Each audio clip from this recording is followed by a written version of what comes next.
Joining us from CommSec, Tom Piotrowski, for a look at the markets today. Just looking at these numbers that have come out of the iPhone. Apple, 300 billion wiped off the value because of what's going on in China. That's a pretty decent knock, isn't it, Tom? Pete, it's a very good point that you make, and it's really coloured the landscape as far as Northern Hemisphere trade's been concerned. We've had this on the radar for a while. In the last couple of days, I suppose it has now grown in volume as a conversation. So last night we had Apple shares down by as much as 5% at their worst levels. It finished with a decline of 3%. We saw a similar decline in yesterday's session. So, of course, it all turns around the initiatives on the part of the Chinese administration to curb the use of Apple products at state-owned enterprises and government instrumentalities.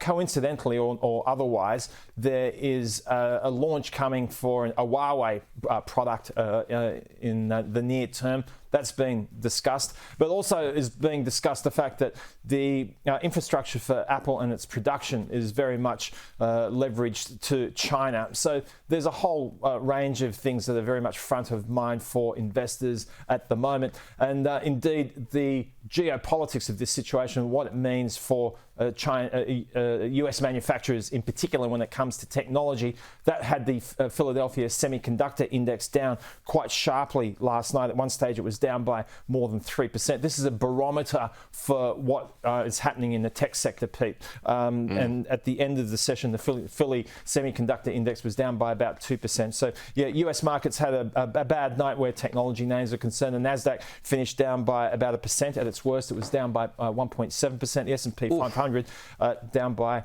1/3%. Okay. Tom, thank you.